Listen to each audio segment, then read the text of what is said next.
Welcome to this week's America with an Accent. Being an immigrant comes with a price. You have to adapt to a new reality. Part of becoming a member of your new society is learning simple things, like how to show a number 3 with your fingers. Yes, you guessed it right. This is a segment about what foreigners find different here. How is food different? How do customs differ? How about lifestyle and language? How do you adapt to those? Joe Janowski of Omaha is a former colleague of mine. We worked together for a little over 5 years. I invited him today so we can share and embrace our differences. The outsider meets the insider. How do I know Joe? In September of 2011, I started working for the Omaha World Herald. And my next door neighbor in the work area was Joe Janowski for 5 years and a half. Do you remember anything when I walked in, this foreigner is going to be your neighbor?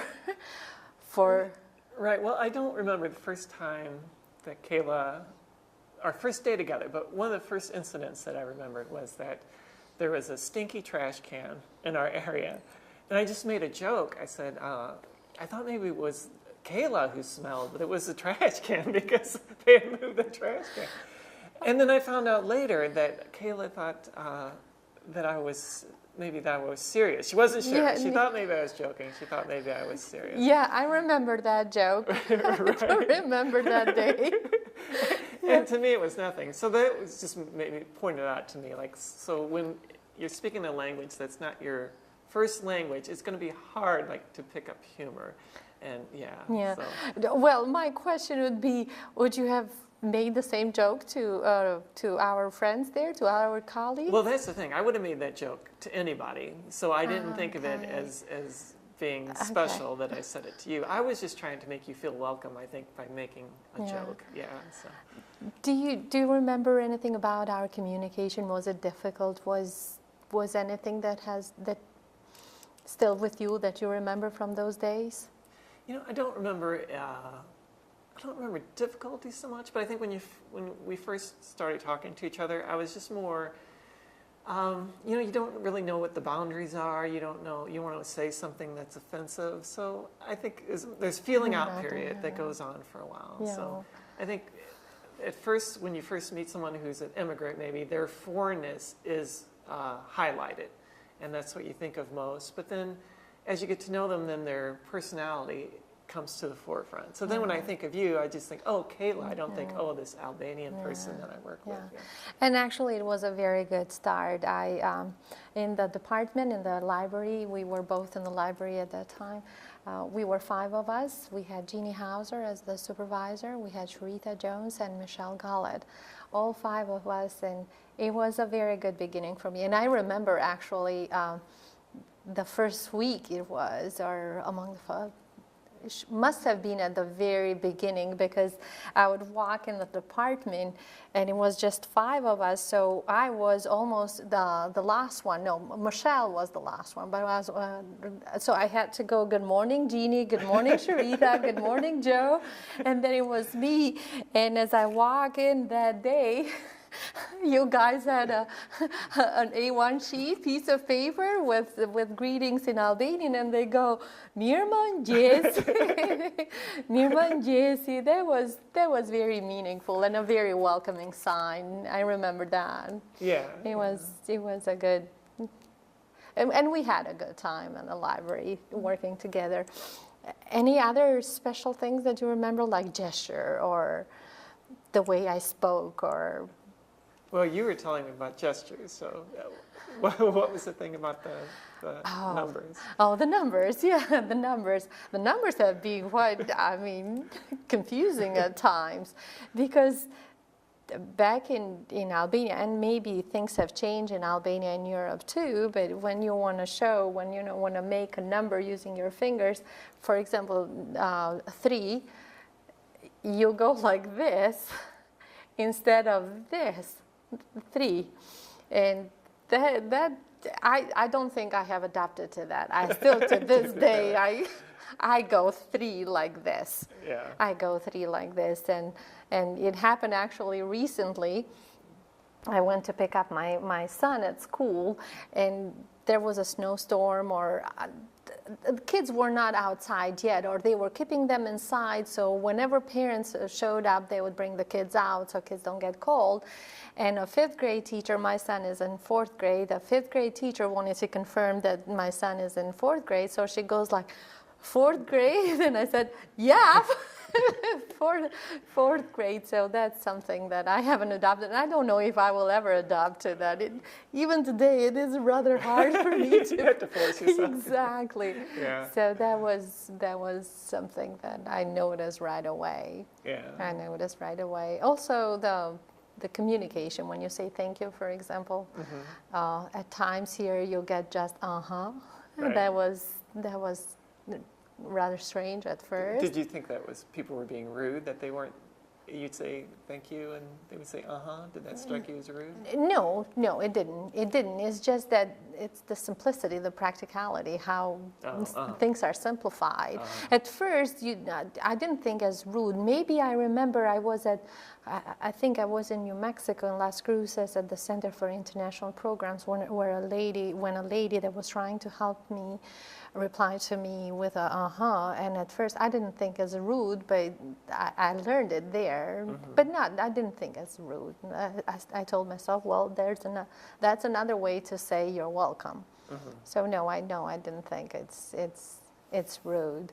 Joe, you have traveled. You've been in South Korea. You've been in Brussels, in Belgium as well. That's right. Any difference that you have noticed? Well, I've only been out of the country twice, as you said. Well, I was in Seoul, South Korea, in the market area, and there were just hundreds of people out on the street. And I was the only Westerner. I was by myself. The rest of my party had already gone to the hotel room. And so, to me, I just had this experience of sort of freedom, that I was outside the culture, so I was free to walk around. Nothing was expected of me because I was a foreigner. And maybe I was even overlooked because I was a foreigner and not part of society. So I was just wondering if that was something that, as an immigrant, maybe there's so many challenges, of course, being an immigrant in a new society. But is that a positive thing, in a way, to be an outsider sometimes? Sometimes, Yeah. just like you said, sometimes there are moments when you appreciate the fact that, I have the chance to observe this society or this group of people from outside, and it makes you look at things without any emotional attachment. You don't have any connection to that group. I don't necessarily think that that's a good thing for as long as you stay here, but at least at the beginning, once, for example, when I moved over to the United States, I went to school in Las Cruces, and I knew that I was going to move to other places where I would live, and being an outsider, being just an observer, gave me a vantage point that, yes, I can look at them without having emotions. I can look at numbers. I can see the numbers.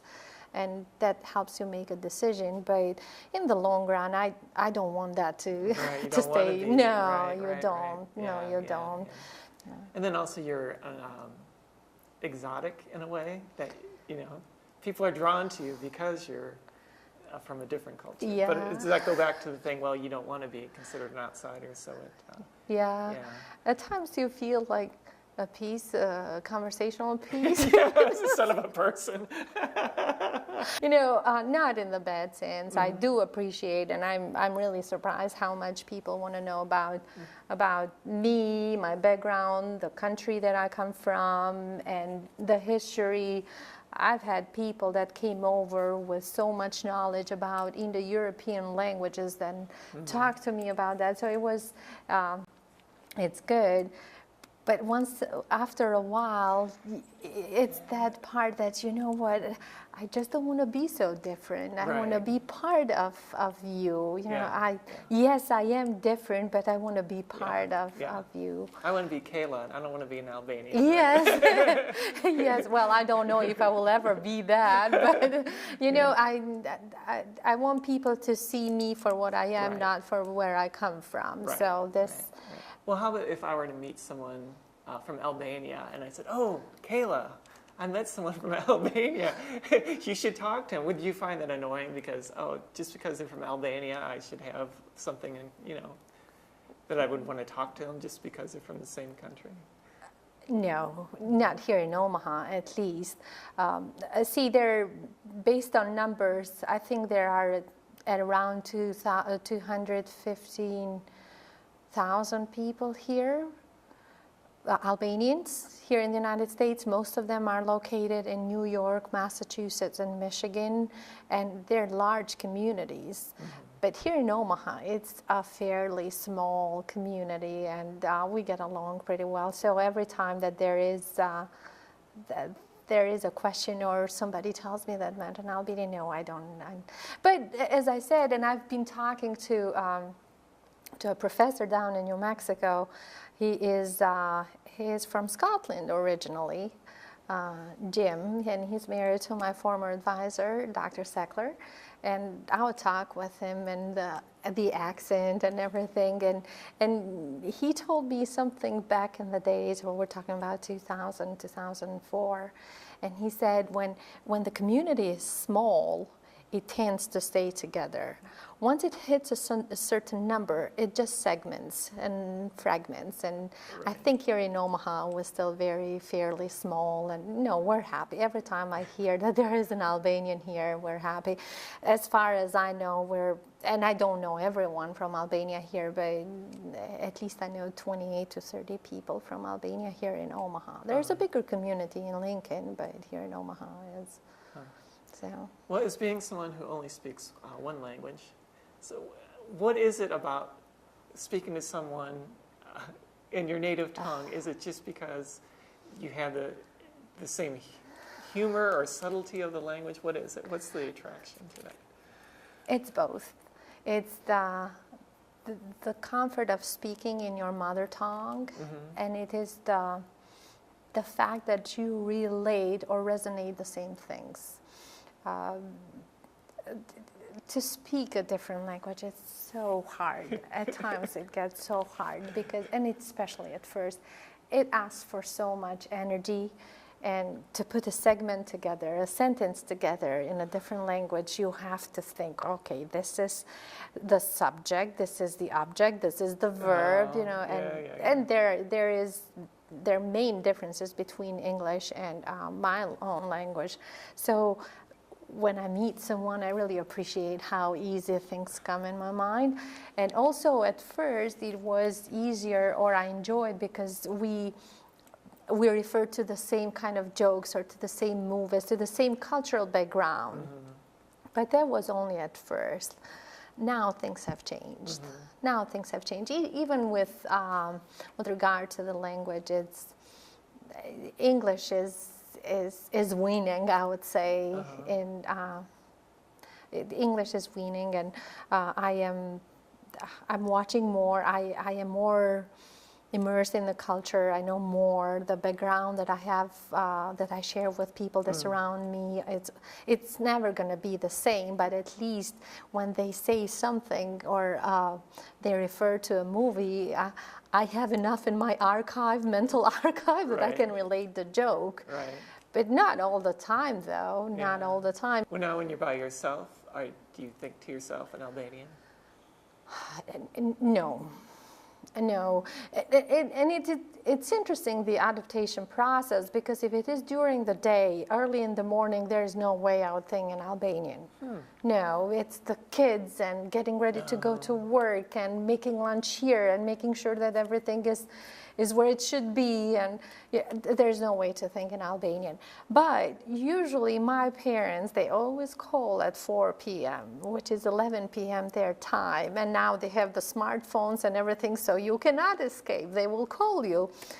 And at around that time, when I know that they will be calling, I switch to Albanian. So the context does play a role. But in general, it's in English. How about dreaming? Do you dream when you speak in your dreams? Do you speak in Albanian? I don't think so. No, I don't. At first, yes. Especially when I was stressed and I was in grad school and I had a lot to study and, you know, the pressure and all that. That was always in Albanian. Right now, I don't recall, Joe, to dream in Albanian. Now, I don't know if if I dream in English or in Albanian. It has just become so natural that I don't even pay attention what language I'm using. I believe I dream in English. I don't know. I don't know. Yeah. Yeah.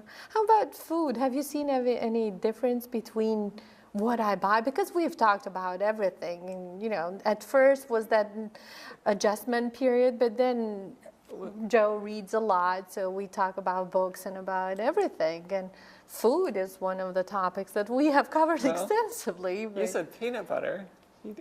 Yeah. I'll eat peanut butter straight out of the jar.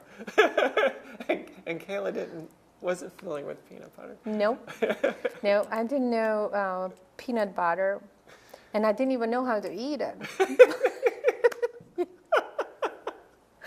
But my friend Azucena, very good friend down in Las Cruces, she said, Enkita, I will show you. I will show you how to eat peanut butter. So she prepared a slice of bread with peanut butter and grape jelly. And this is how I was introduced to peanut butter. So what did you think of your first peanut butter? Because for kids in America, peanut butter and jelly is staple. Exactly. No, when Asu showed me, Azucena, we call her Asu, and when she showed me the way to eat it with grape jelly, it was more like, oh yeah. But when I tried it just plain peanut butter, no, it was rather strange. But now I can eat. I mean, I'm not like I can't live without peanut butter, but if I have it, I will have. And my kids like it. Yeah, they do. Peanut butter was a novelty. I didn't know peanut butter. Cranberries as well. Didn't know cranberries. Sweet potatoes. Avocados were new. And even to this day, there's still new fruits and vegetables that I don't know. A few weeks ago, we went to Asian market, and my son wanted to buy dragon fruit. I had never tried it. It was it's in the family of cactuses, and we tried it. I bought it and we tried it, but I mean, there were so many new things, and still so many new things. Well, American cuisine has changed so much, I would think, in the last 20 years. That my parents, dragon fruit, avocados. No. Well, it has been a revolution. I'm a foreigner, and I've noticed that in the past 10 years, 15 years. I mean, from the day I moved until now, I can see a lot of change in the culture. So, yeah. Now, we have forgotten to. I forgot to show you one thing. Yes. We will go back to the language and the difference of languages. One of the topics that we've talked there is the words that we have for specific objects or part of the body or specific names in general, nouns. Now, I want to show you this. This is a drawing, one of the first drawing I received from Joe. And this originates, it has its origin from our conversation that in Albanian, we do have two words for leg and foot, but in general, we use mainly leg. We don't use foot. And Joe was really surprised. And to make things easy for me, he drew a leg and a foot. So I know precisely what we're talking about. Right, because I said, if a kid would walk in a puddle, what do you say? We would say, you'll get your feet wet. Well, and you said... Well, your leg. You'll get your leg wet. Yeah. And then I said, well, what if you go to a shoe store? What do you say? You don't give your foot size, you give your... Leg size. This is what So it that is, was yeah. Well, for clarification, we do have both names, both nouns that for the two parts, foot and leg, but it's mainly leg. We use leg. We don't even when we say the size, actually we don't use size of the shoe, size of your leg. We say number of your leg. What's your leg number? Yeah, what's your leg number? This is what we say. And it does make sense. To you, it doesn't. It's just like the trash can. Right. As an immigrant, your longing for your country of origin is a constant. It never fades away.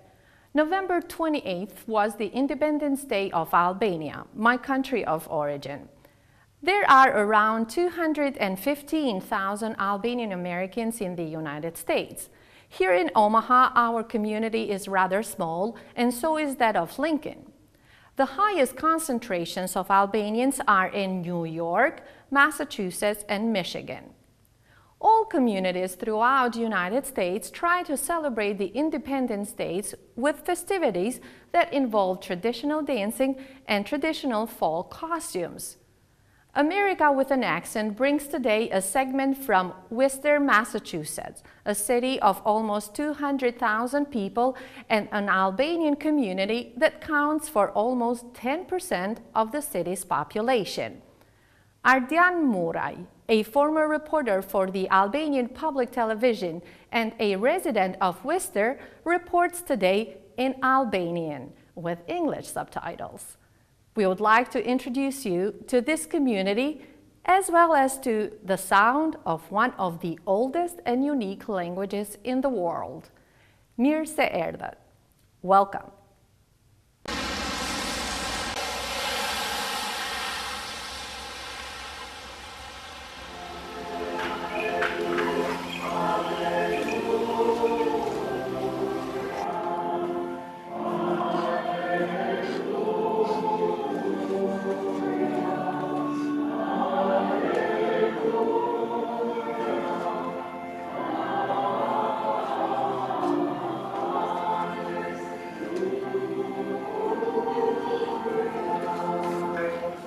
Dita e flamurit, për kujtimi i 106 vjetorit të pavarësisë së Shqipërisë në Ulster, u kurorëzua paraditjen e së dielës me një tjetër veprimtari nga bashkëdhetarët. Pas meshës së mbajtur në kishën ortodokse Fjeti e Shënmërisë, ora e kafes që shpenzohet si koha e bisedave dhe përshëndetjeve mes shqiptaro-amerikanëve, kishte ruajtur dy surpriza të këndshme. Torta e pavarësisë, që nis zyrtarisht përgatitjet për festivalin shqiptar të 2019-s, dhe së dyti njohja me grupin e vajzave Vallet Tona, që luajtën disa kërcime nga krahinat të ndryshme të Shqipërisë. Jana Tania, edhe unë jam si Bora Lushe, edhe ne kemi 3 vjetë që përkërcim për festivalin shqiptar me mësues Dimitri. Edhe ne pëlqejmë të kërcim këtu sepse jemi me shoqat edhe pëlqejmë muzikë shqiptare. Unë quhem Eleni Gjupi, unë quhem Marina Sako, edhe unë kam kërcer në Vallet Tona për 2 vjetë. Kjo është viti i parë që po kërcej unë me Vallet Tona. I lirën në tokën e lirën, përpara pomorit pas institucionit dhe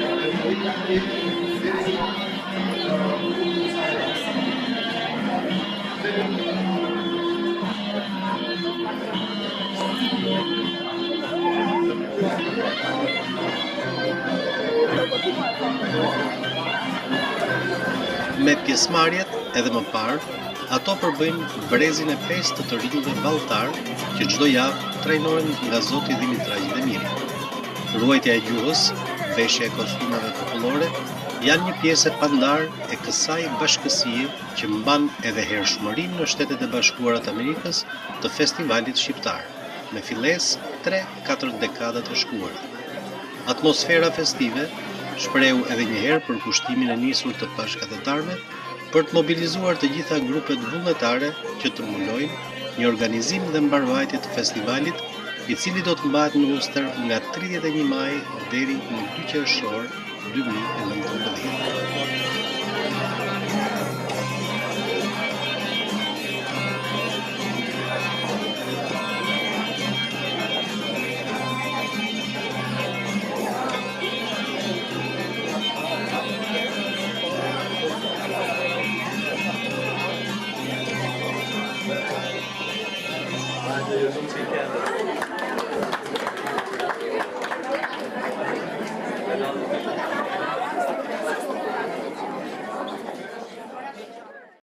And now, letters to Andy.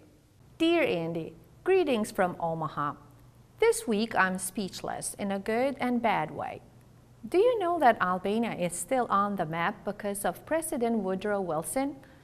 To make a long story short, after the World War I, the great winning powers got together in a conference and wanted to divide Albania among neighboring countries. President Wilson stood up for Albania and the Albanian nation.